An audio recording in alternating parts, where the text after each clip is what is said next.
Well, good stuff. Talking about our North Dakota sky, right? Yeah. I mean, that's always a fun thing. I so. figured I'd combine a few different topics here that I've been saving some images for, talking about some interesting cloud formations, because as meteorologists, we're kind of cloud watchers. We're always looking up into the clouds. Get your or head in heads the clouds. So this right? is a big word for you, crepuscular rays. You've probably seen them, just sunbeams that are a little bit brighter shining through some cloud formations. Again, the term crepuscular rays, it's Latin for twilight. So usually happens at sunrise or sunset when you can get these brighter streaks shooting out from, let's say, a clump of cumulus clouds, or even through somewhat of a hole in the cloud, kind of that brighter patch. The sky or the particles in the air can scatter some of that sunlight, again leading to a brighter spot. But then you can get the opposite, again at sunrise or sunset, anti-crepuscular rays, where there's a shadow cast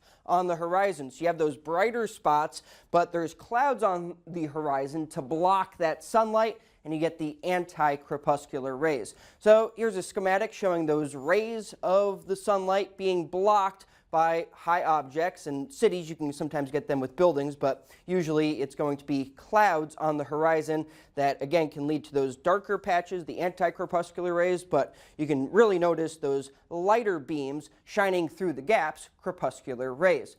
Now, another interesting phenomenon I wanted to talk about is hole punch clouds, otherwise known as fallstreak holes. These happen specifically with alto cumulus clouds that are usually made of tiny supercooled water droplets. And once those freeze into ice crystals, they get heavier and fall. That can happen from planes passing through these kind of sheet-like stratus clouds that are flat in the sky. So you can see them from space, kind of those hole punches in the deck of stratus clouds. When an airplane flies through these stratus clouds, it can cause a disruption in the cloud, like a change in pressure or temperature, and that disruption makes the droplets that are again super cooled. So it's below freezing up at that altitude, but the droplets that comprise the clouds are still liquid. So they just need some disruption in order to form the ice crystals, the solid, and then them bumping into each other can allow for them to turn into those ice crystals, and then they sink, leaving kind of a clearer spot in the sky, that hole punch. Now, the next topic I want to talk about is kind of also illustrated on the satellite image, a sharp edge in a cloud deck, specifically with stratus clouds. But we can see them in a bunch of different scenarios. So here's the question: why do clouds sometimes have those sharp edges? This is a really cool example from Pennsylvania, where the deck of stratus clouds was advancing eastward, and it kind of looks like an arrow pointing in the direction that the clouds were moving in. But first, focusing on an example like this, when we have mid and upper level clouds usually associated with a jet streak, so a very fast, narrow ribbon of winds higher up in the atmosphere. So in this case, it was pulling moisture in from the south off the Gulf of Mexico, condensing into these clouds that were streaming towards the north and east. At the same time, colder, drier air was funneling in behind that cold front. So that allowed for a sharp contrast in air masses and for a sharp edge to these clouds. So right along that jet streak coming up towards the east.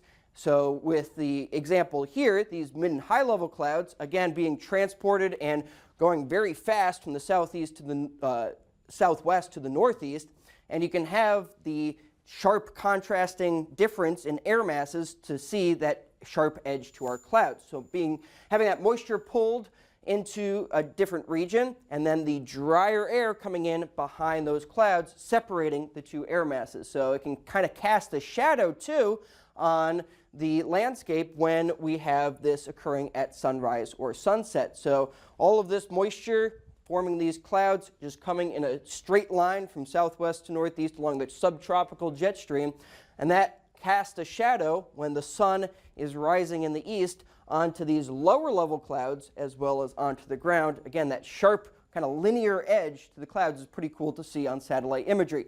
Here's that example from Pennsylvania last November, where the clouds were advancing from west to east, and you could really see that sharp edge to the clouds from space, but also from the ground. As this time lapse plays through, you can see that sharp edge to the clouds quickly advancing into the region, going from sunshine to overcast conditions. So on the surface map, your warm front was just about to come through Pennsylvania, so increasing moisture. The stratus clouds were kind of clumped together, might have changed the shape of them as they encountered the ridges and valleys of Pennsylvania, altering the leading edge of the cloud deck. Now here's another example from the Carolinas where you had a little bit of drier air coming in from the south, but that eroded some of the low sheet-like stratus clouds that were overspreading much of the state. And the wind direction and speed are really important to look at with these cases throughout the atmosphere. And if the overcast conditions break, that can significantly impact a temperature forecast going from cloudy skies to a lot of sunshine.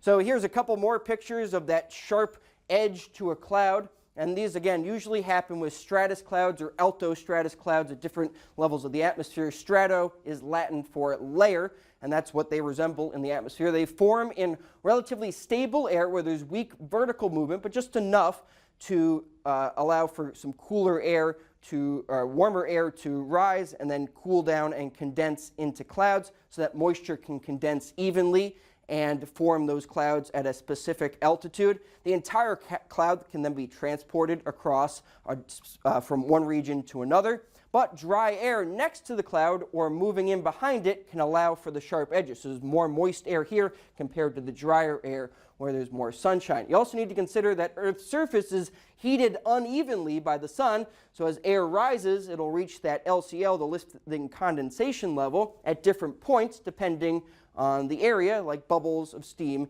in a pot of boiling water.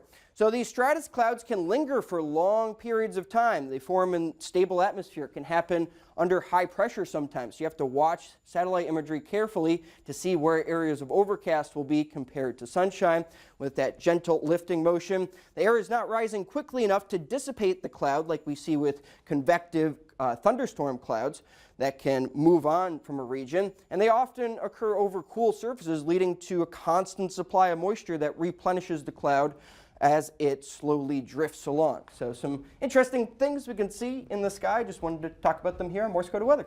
Always good, right? Yes. Always looking at the clouds, and you can kind of tell the pattern in hand just by typically the kind of cloud cover we have. This time of year, we like to look for those high clouds coming in from the west. Usually it means Pacific air. It's a warm-up on the way. It's a warm-up, We'll and we take might get that. a little bit of that tomorrow. So Yes, that's please. good. Sometimes under those Arctic highs, you can get those low stratus Yes. clouds to be trapped and squeeze a few flurries out of them. That's right. All right. So true. Thanks, Thanks, Jacob. Jacob. You're welcome.